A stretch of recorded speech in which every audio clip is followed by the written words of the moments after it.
I'm going to read another extract from my novel Darkness into Light, which tells of the social and economic changes that took place here in Ireland from the 1950s to the 1990s. It was a complete revolution, and it's still happening, but not at the pace of then.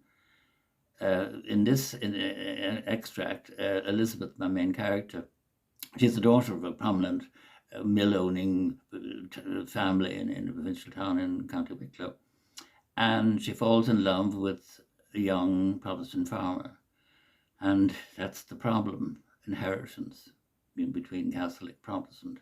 So here we go.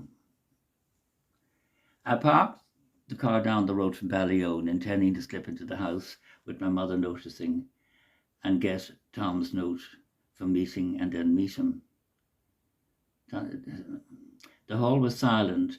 I crept into the kitchen, praying that Josie would be on her own. "Is that you, Elizabeth?" Mother's voice filled the hallway. My heart sank. "Yes, Mother," I replied. "I've just popped in to get something from my room. In here, if you please." Drawing a deep breath, I opened the drawing room door and stopped. Mother wasn't alone. Old Father Fogarty was sitting beside her on the sofa. Mother was sitting ramrod straight, her hands clasped firmly on her lap. "At last," she snorted, her lips squashed together. "Good afternoon, Elizabeth."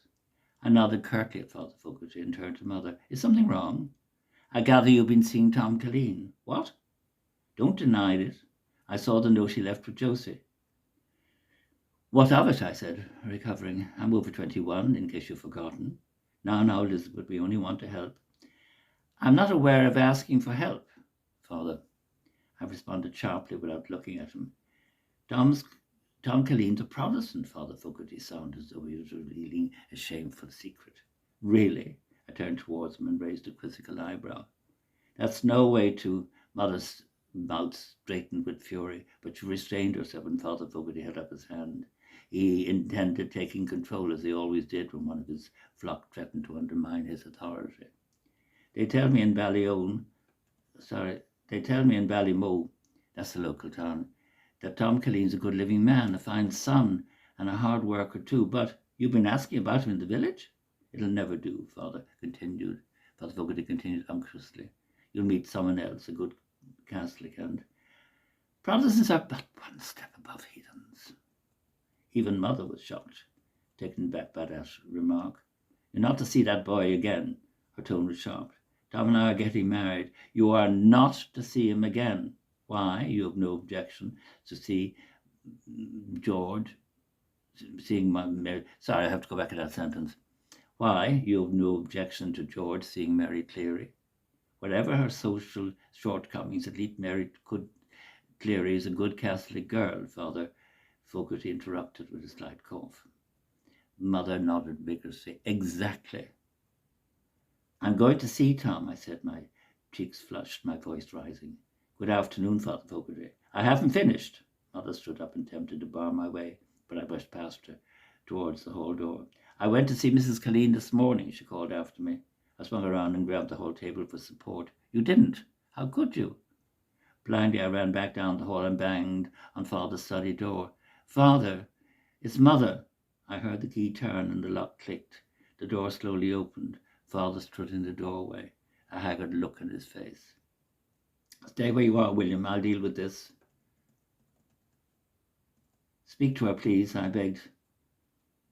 Father's eyelids drooped. His head nodded imperceptibly. I felt reassured by the sound of his footsteps behind me. I stopped as he stepped past, entered the drawing room, crossed over and sat in the armchair by the fireplace. But not one word did he say. Instead, he looked bewildered. It was then I realized I would have to fight this battle, the biggest battle of my life on my own. "Where did Father Fogarty sling off to?" I managed to say, looking around the room. "I suggest that he leave. I'll not have him continue witness to more of your disgraceful behaviour." "I bet that odious man put you up to see Mrs. Killeen. What did she say?" Mother smiled. "She was shocked, naturally."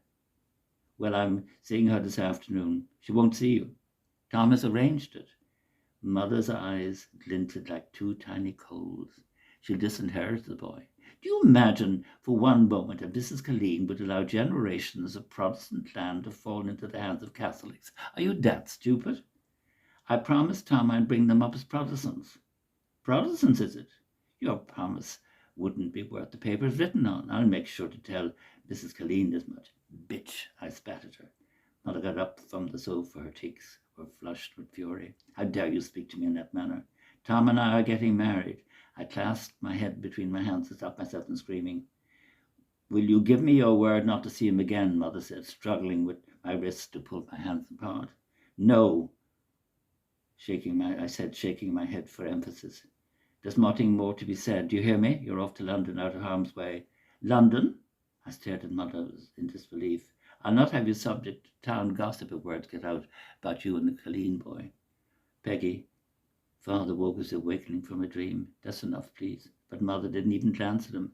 I'll tell George to sell your car. The money will pay for your fare and tide you over till you get a job and somewhere to stay. Now off upstairs and pack your things. London, I murmured.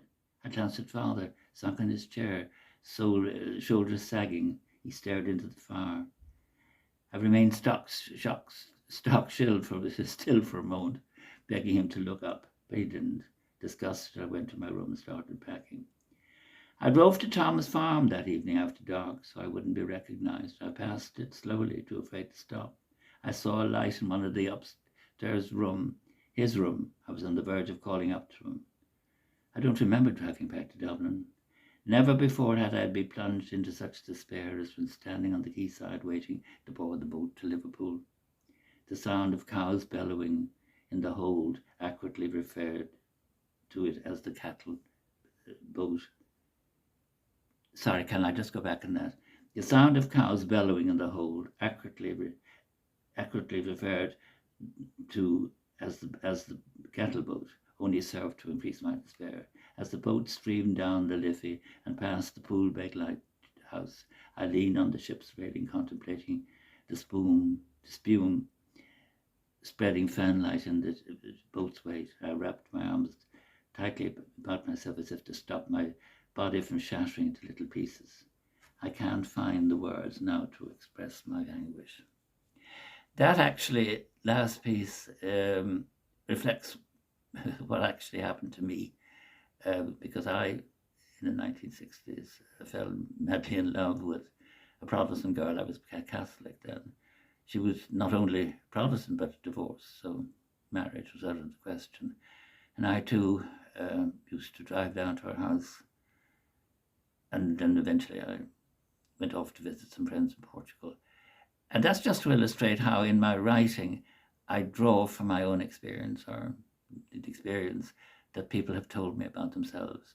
I don't rely on made up information. Imagination is made up. I believe in reality. This is why my work is character-led. Okay, thank you.